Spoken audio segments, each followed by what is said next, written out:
Coming up on Filmworld Community, I give a behind-the-scenes look at the creation of the new Premiere Prep opening title, and we have your questions answered on the new action series, and I got to interview a very special guest today, and I'm going to give you a little bit of sneak peek for that as well. So, without further ado, let's get into Filmworld Community. Hey guys, it's me, your host, Micah Pendleton, and thank you so much for joining me for this episode of Filmworld Community. So let's get into some questions first, and the first one comes from Old School 978. Alright, so Old School 978, you ask, Blender, question mark? And that's in regards to the new Premiere Prep opening title. And the answer is, of course, absolutely, because I do just about all my visual effects in Blender. So let's jump over to Blender here, and this is kind of this is my composite actually of what it took to create that sequence. So let's just kind of go down a little bit. This won't get too technical, it'll be very quick for those who are not necessarily too into the visual effects side of filmmaking, but for those who are, we started off with a green screen shot. If I can whip. Sorry. For those. So here's the green screen shot. This was actually shot on the green screen at my day job. And yeah, so that just kind of got composited, green screened, dilated, eroded, and just went kind of down the different areas here. Composited all these elements together until I got isolated, put that onto the background, which is this, which had to get scaled down to render size because I rendered that in 4K, but then I downscaled to 1080 because I'm going to be doing more and more stuff in 4K in the near future for sure. And then of course we had a matte, which also had to get scaled down. Let me see if I can find that here. So but yeah, all that got composited together basically. There's a couple more elements up here and everything into the final result that you saw. And it really was not too difficult. All in all, I'm pretty pleased with the final product, and I think it'll be a great new opener and very quick opener for Premiere Prep, because one of the big complaints that I've got has been that the opener was too long for Premiere Prep, and I understand that. You don't want to sit there and watch a 30-second opener for a YouTube video every time you log in. This one's like 3-4 seconds or something like that. It's really quite short. So yeah, that was a little sneak peek at the creation of the new Premiere Prep opening title. So let's move on to another couple of questions, mostly regarding the latest action episode, which just got launched, which if you haven't seen, definitely click up here to watch it. Alright, so this question comes from Nicholas Hamilton. He says, how well did the poster board work?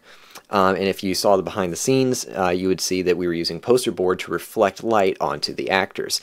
And it worked pretty well in many cases, though problems that we mostly ran into was the fact that a lot of times the poster board would have to step back a little bit to get out of the camera's view. But after, besides those kind of issues, just due to the amount of space that I had to film, it did pretty well. We used black to kind of absorb light and create shadows and stuff like that, and then we used white, of course, to just do a direct reflection of the light onto the actors. And it really did great, and it costs like $1 at Walmart, so no reason why not to get them to use them on your own projects. So the next question comes from another awesome filmmaker, YouTuber. If you guys don't subscribe to him, you definitely should. Fantastic channel. It is Blend That Film. He says, what camera did you shoot the BTS on?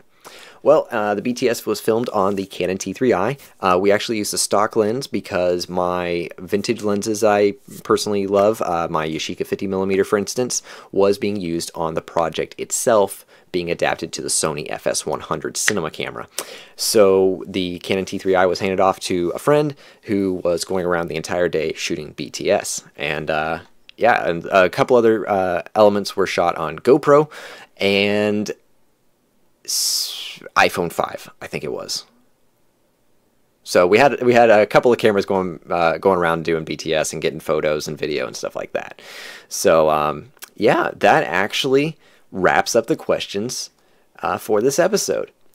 But actually, oh wait, no, I do have an email question that came from Nicholas Hamilton. He says, so I need more lights, which ones would you go with? fantastic question, because I've recently been working a lot with the lights you see behind me. Actually, those are Drawcast LED 500s that were bought off B&H Photo.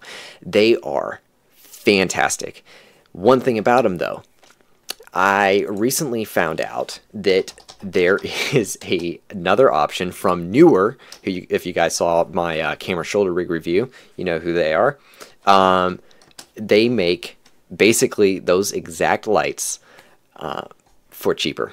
And the way I know this is we got some in at my day job right after those were purchased, and I was like, oh no, these are exactly those lights, but they're cheaper. No joke. I feel all the materials. I'm looking at every single, piece and part on there, and they are exactly the same light for cheaper. So let me show you this here. That's right. These are the Newer NL660s, as you can see here. And I will put a link to this in the description, so definitely check that out. But these lights are amazing. Absolutely amazing for the price. They're not going to flood a giant area too well, but they are very good basic key lights, and they can do the job of a fill light pretty well, depending on what exactly it is you have to fill. And they're bicolor. You can sit there and change their color temperature anywhere from 3200 Kelvin to 5600 Kelvin, and they just do a fantastic job. And if I buy any more, I'm going for the Newer NL660s, just because they are not a ton less expensive than the Drawcast lights, but like this is a kit of two LED light panels for $210. That is unheard of if you go just 5 years back or so. I mean, like, if you got lights like this 5 years back, I bet you they would have easily been, for this kit of two, $500 minimum. I mean, this is absolutely incredible that LEDs have gotten down to this price, and they are this good. These come with barn doors. I'm not sure if these ones come with the diffuser panels, but they might. Yep, there it is right there, the diffuser panel. The diffuser panel does fantastic, so you'll definitely find yourself using that a lot. So yeah, these are definitely the lights I would recommend, depending, take that very seriously, depending on what you're using them for. If you are getting lights to be an all-around, all-in-one system to use for every situation, that ain't gonna happen. You're not gonna find a single light that can do everything. Sorry to tell you that, but like, I was even using a can light for the interview with certain somebody who I'm going to tease in just a second, but I was interviewing him, and the light I opted out for was a can light with a basic like floodlight light bulb, and it did fantastic, and it actually probably did better than what I could have gotten out of these for the situation. You have to choose your lighting based on the situation, but a good general all-around light, if you just need a good lighting setup for inexpensive, I would say these are the best multi-purpose kind of lights that you can get. Are they perfect? No. Are they going to fit every need? No.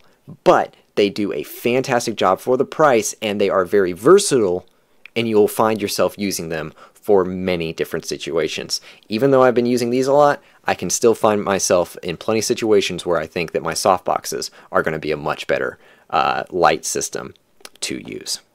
So the final bit of business is the interview that I just had with a certain YouTuber. You guys may know him. I have known of him for a while and watched his channel for quite a while. Love the guy. And I think you guys are really going to enjoy the interview, which will be ran as a package next episode of Film World Community. You ready? I got a photo of him right here. You guys may recognize this guy. Oh, yep. That's right, ladies and gentlemen.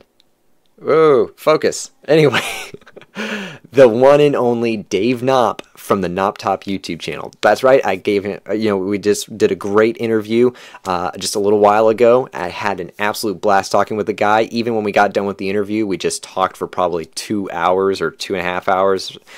Yeah, I think we were actually in the video call for about 3.5 hours total, and about an hour of that was the interview and everything, which will be cut down so you guys can ingest the whole thing and everything. But it was an absolute blast. I had a great time talking with the guy. Dave, if you're watching, thank you so much. I really had a great time, and I think you guys are going to enjoy the interview as well, which is coming next episode of Film World Community. That really wraps it up, guys. I can't thank you enough for joining me on this episode of Film World Community. Make sure you stay tuned this week for more action. Premiere Prep is returning very, very soon. Cannot wait to get Premiere Prep out to you guys, where I'll be reviewing this guy, which, yeah, that one right there. The Sennheiser MKE600. We will be reviewing that on the first episode of Premiere Prep. But again, stay tuned for action coming this week, and then more Film World Community next Monday with the Dave Knopp interview. That really wraps it up, guys. I'm your host, Michael Pendleton. Remember to live your life one frame at a time, and I will catch you next time.